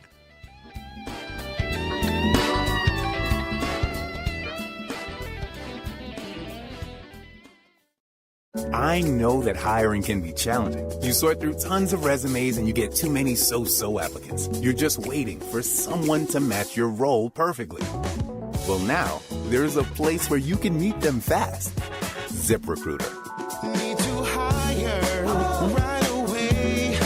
Start your search for strong candidates. The right fit awaits. Build your team. Build it sooner. Meet your match on ZipRecruiter. Just head to ZipRecruiter.com/free right now to try it for free. And you're on your way to meeting your match. 4 out of 5 employers who post on ZipRecruiter get a quality candidate within the first day. So try it now. Go to ZipRecruiter.com/free. Once again, that's ZipRecruiter.com/free. Meet your match on ZipRecruiter. Try it free.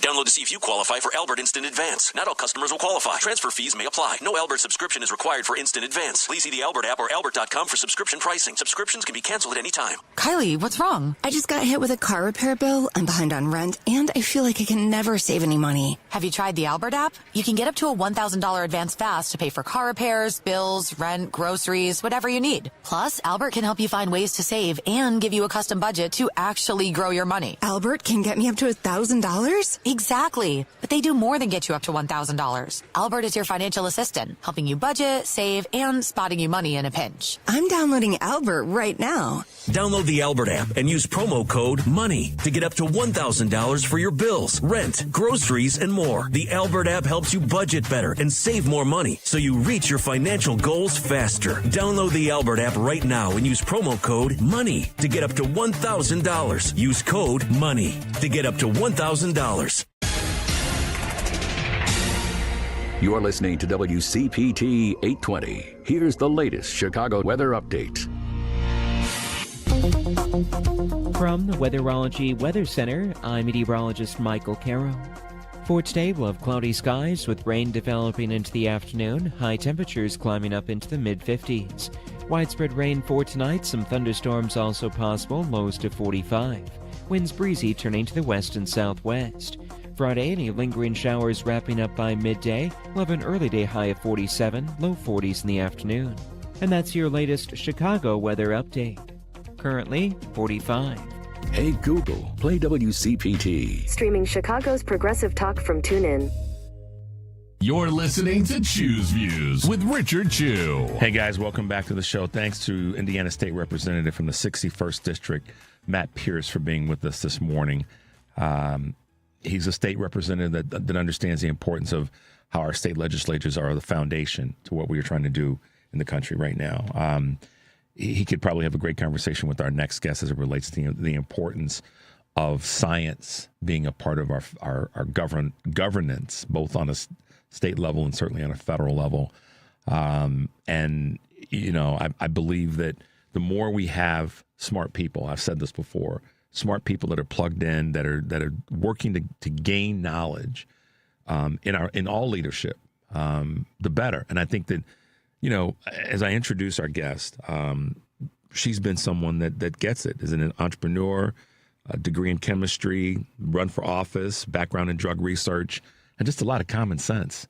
Shaughnessy Naughton is with us again this morning, guys. She's been great. Such a wonderful voice. And Shaughnessy, good morning. Welcome back to Choose Views on WCPT in Chicago. Good morning, Richard. Thank you for inviting me. Shaughnessy, every time I look and see that we're going to have you on, I have a big smile on my face because one of my favorite photographs and images of you is, and Henry, it's just such a cool photograph. She's just sitting real cool, chilling out. She has her dog on her lap and just smiling like, yeah, I'm smarter than you all. Well, my dog is certainly smarter than a lot of us. Yes. Shaughnessy, it's amazing how much joy those little ones bring us. Yeah, they do. I admittedly am one that gets a joy out of watching cat videos and dog videos. I'm not gonna lie, because they do make me smile. And some of the best stuff, Shaughnessy, and this is where we always have to break down our intellect and just to, you know, we're just everyday people that put our pants and undies and whatever's on one leg at a time. But when I see some of the videos and there's people who narrate what the pets are saying, it just makes me laugh. See, you know what I'm talking about. I mean, you can't help it. You just look at them and you wonder what they're thinking. Yeah, that's right. Shaughnessy, you wrote an article last April that I'm going to use this as a jumping off point to talk about a few things this morning. And the article was How Not to Make America Great. And that article really, to all of our listeners all over the country, it really talked about, you know, how DOGE is pulling resources and just disrupting some of the things that we need to have in our country when it comes to education, when it comes to medical research, when it comes to science. For guys, you guys may not remember, one of the things that Shaughnessy has done as a president of 314 Action is to work to recruit more scientists in our politics. And I think that her efforts have sometimes people don't really realize the importance of that, because we are a technologically based society now. We can't get away from that. We've been on that path for a long time. We should be a more science-driven society, more data-driven society. But one of the things that Shaughnessy talks about is how when we fail in that space, we kind of go backwards as a society. So talk a little bit about why it's so important to you that we see more people who are running for office politically on a state level, local, and even on a federal level have some scientific background or have some, you know, more, data-based educational background. Yeah, well, you know, when I started 314 Action, we had more talk radio show hosts in Congress than scientists and engineers. And think about what that does to both the process and the priorities. I mean, when we bring scientists and doctors into public office, they bring a different perspective. You know, they are fact-based, data-driven, analytical thinkers, which brings a different approach than, say, a trial attorney that makes a decision and builds a case around it. You know, scientists look at the data and draw conclusions from that and draw policy papers from that. And then it also, changes the priorities. When you have people like Representative Lauren Underwood get to Congress and co-found the Black Maternal Health Caucus because she was a nurse and an African-American woman, it really speaks to why it is important to bring in these diverse backgrounds for both the process and the priorities. I just think you see better results when you have people working on solutions rather than from ideological polar ends of just trying to say no to things. It's interesting, and you couched your words there a little bit, I think, but I know that we've got a lot of folks that want to get into this culture war and culture conversation about okay, let's just draw a couple of them. When is a life a life? How you're born is how you're determined. All these things that are in many ways they're culture war conversations. That really the science behind the conversation doesn't really get tapped into. It oftentimes goes down the spiritual. This is not what God wants, and how dare you? And you know the dialogue. But at the end of the day, there's science that backs up and data that backs up every one of the things that we try to discuss, whether it be climate change, whether it be public health issues, technological development. And I want to see us have leaders that are able to sit down and have a conversation in that space, because we are all going to learn more that way. And we're kind of stuck on stupid as a country right now. I hate to denigrate us like that, but in many ways we are. What say you? Well, and I think the other thing that scientists bring is an ability to look around the corner. What scientists do is they look for solutions and not just putting up barriers. And I think that's something as scientists, as part of the Democratic Party, we really need to be presenting a future that people can buy into, and presenting solutions that are going to make our future better for all of us. And I think scientists are uniquely positioned to do that because they are so solution focused, getting to, yes, even if it's not the end all solution, but making progress in the process. One of our listeners just sent me a text, and I'll read you a part of it. Basically, this person says, MAGA is against Enlightenment values at the core of our founding, including the importance of reason and science, because those values threaten their bigotry and superstition. Wow. What do you? Yeah. Wow. I mean, that one of my friends and another show host, Eric Grant, said that's a weed smoking conversation if there ever were one. This administration is just so backward looking, whether it's the glorification of violence on our American streets or abroad, this very aggressive, policy towards everything is really detrimental to our culture. I mean, we can have we can represent American values without trampling over the rights of the rest of our world citizens.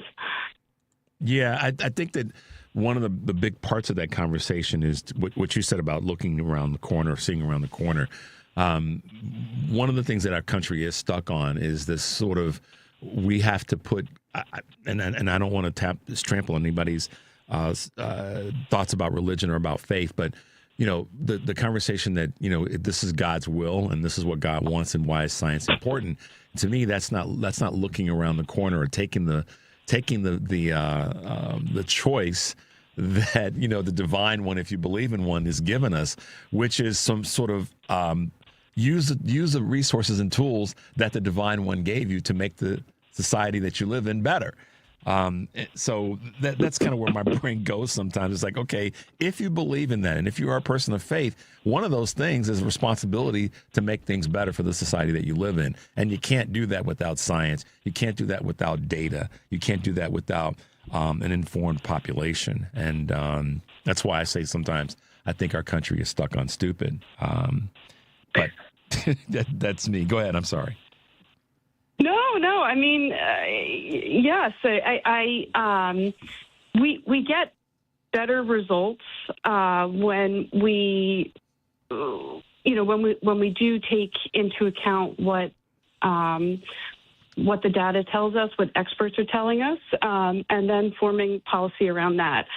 When all we do is look to ideological biases to inform our decisions, we come up with really half-baked ideas.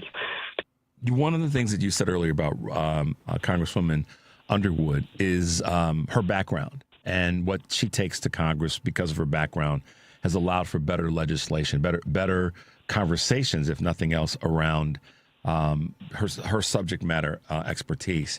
And I want to go back to something that you're probably aware of as much as anybody, and that's how schools are, particularly in the HBCU category, are really working hard to spend more time on bringing innovation and highlighting the importance of science, the importance of inventions, and doing some very unique things in the space of like just gardening and agriculture, and looking at our planet and saying, if we spend time developing the agricultural parts of our society and making that better, we're going to help save the planet. And then that's going to provide us with so many other better uses of our energy resources.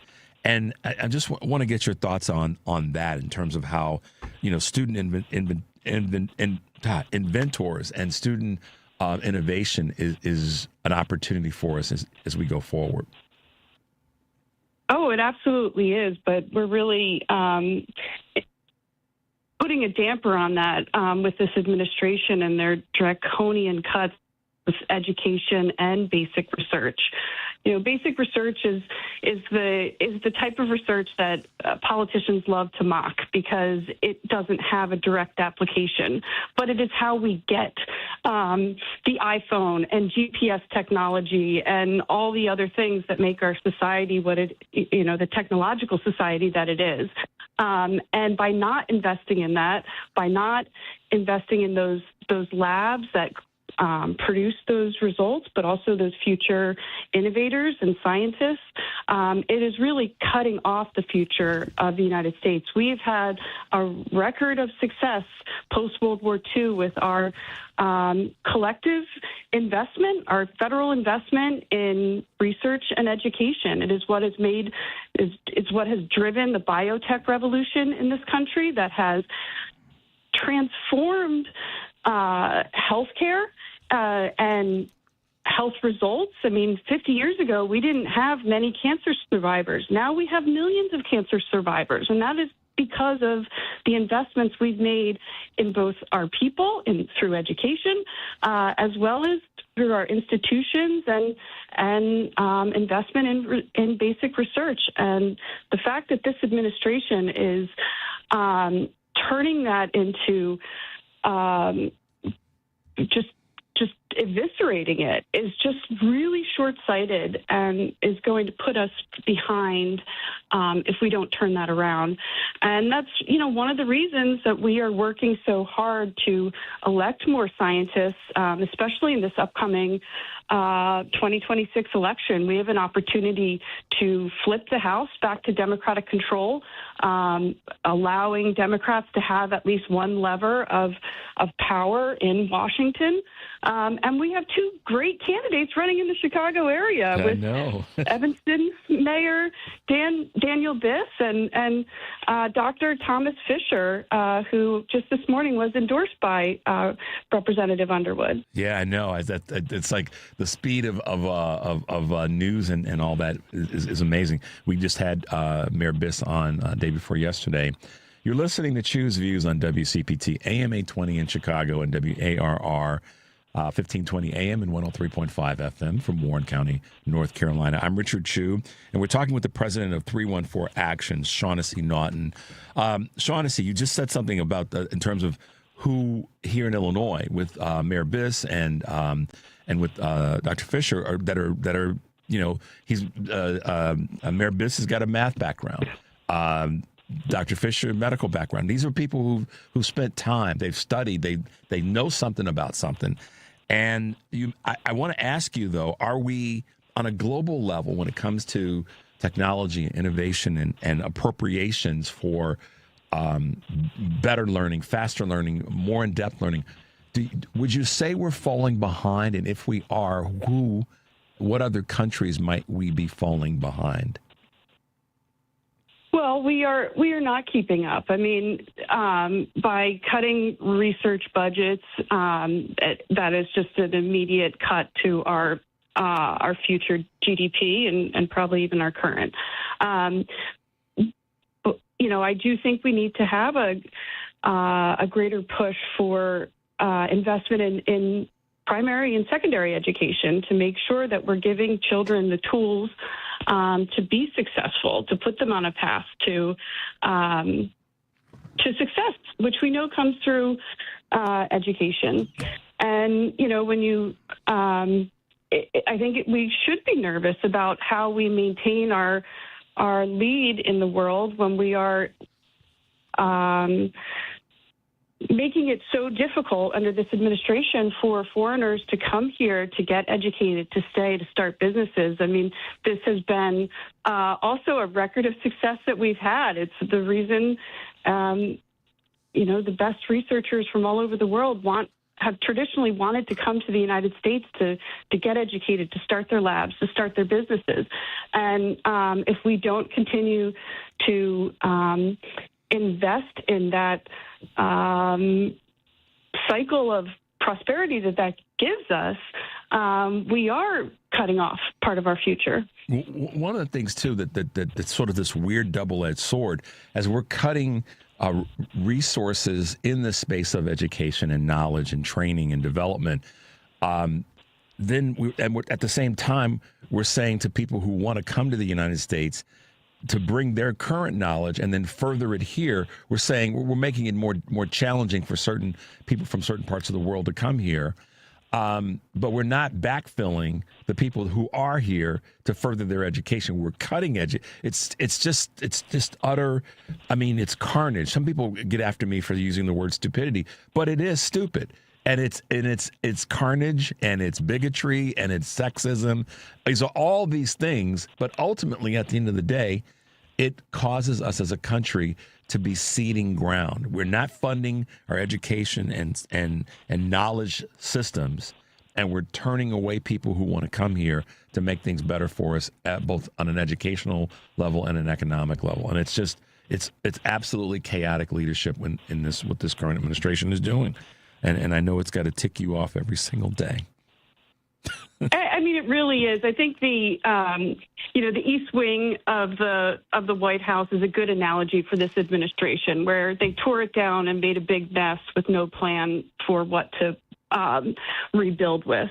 And it's just how they've operated since day one, whether it's just the mass firings at agencies. I mean, now there's talk that there's going to be thousands of people fired from FEMA when they are critical to rebuilding after these disasters that we continue to see.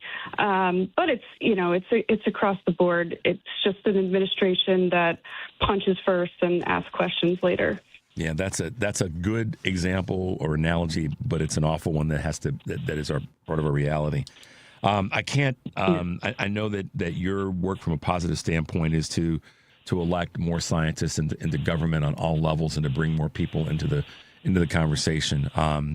But I just want to get your reactions as we kind of wrap up this morning about some of the craziness that's happened just in this short period of time in the beginning of this year with this invasion and capturing of a president in Venezuela to what took place yesterday in Minneapolis. What are your thoughts there, Shaughnessy?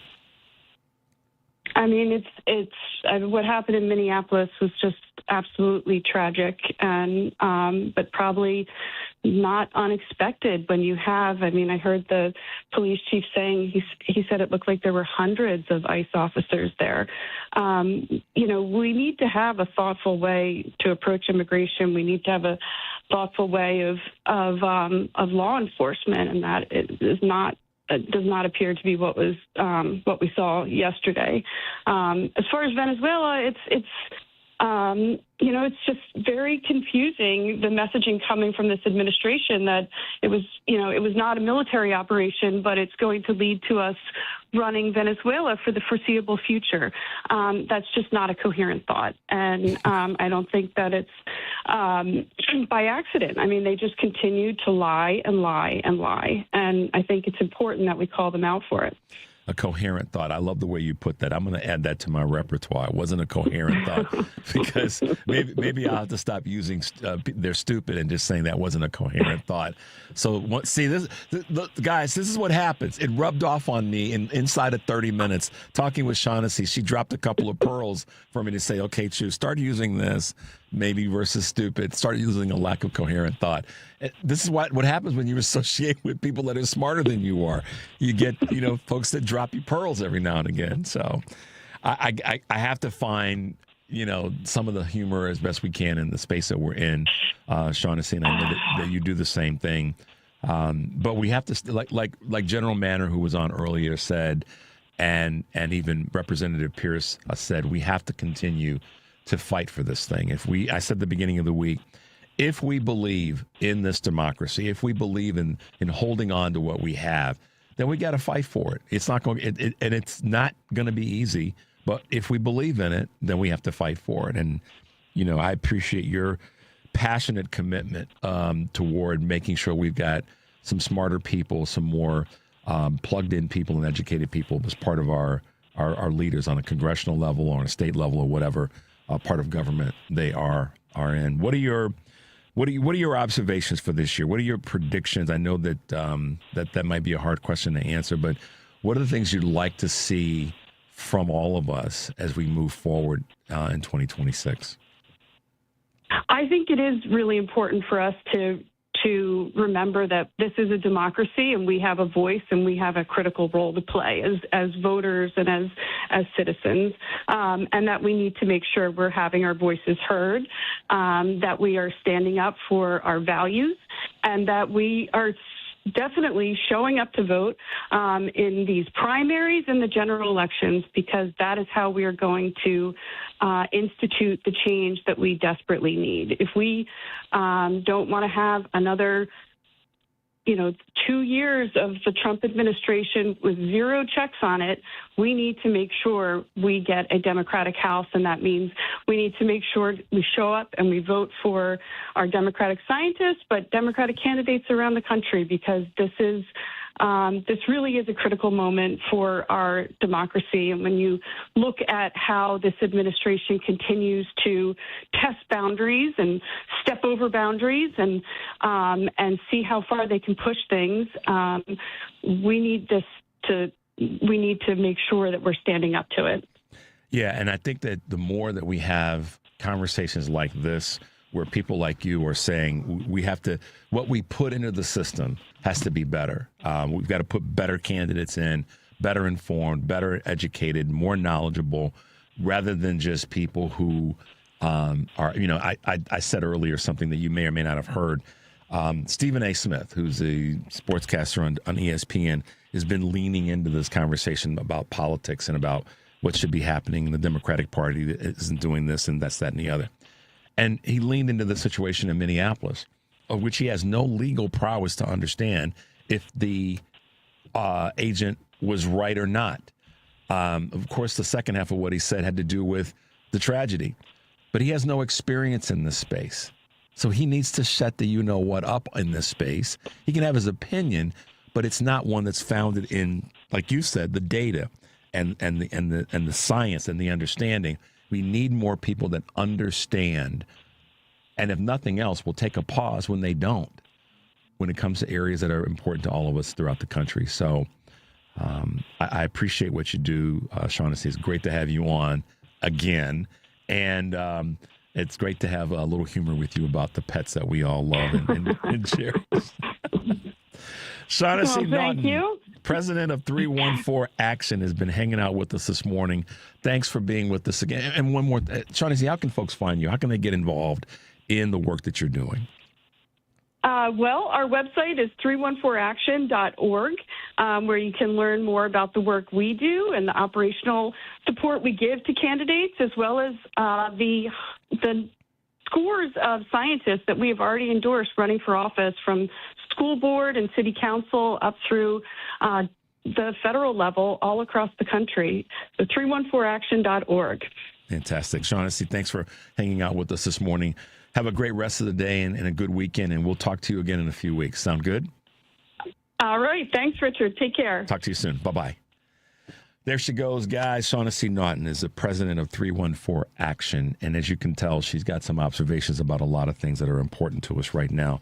But get with their organization. They do great work, and they are at the tip of the spear when it comes to bringing in people who have not just science backgrounds per se, but they have a background that's relevant to the topics that are important to our policymaking on all levels, local, state, and federal. So good to hang with you guys. Thanks to Shaughnessy. Thanks to Representative Matt Pierce from Indiana. Thanks to General Manor. And thanks to John for being with us earlier in the show. It's been an honor to have everybody with us. John Parker from Minnesota, Minneapolis. Guys, just be safe, y'all. It's a crazy time. And as always, take a deep breath and make your life count. We'll see you tomorrow.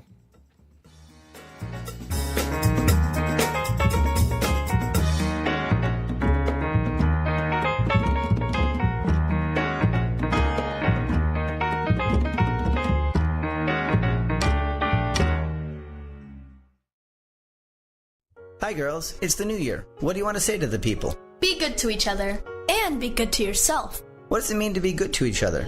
Be kind to strangers, love your neighbor, let people love and live the way they want to. You know, all that good stuff that Jesus, Buddha, Muhammad, Krishna, and the Torah tell us to do.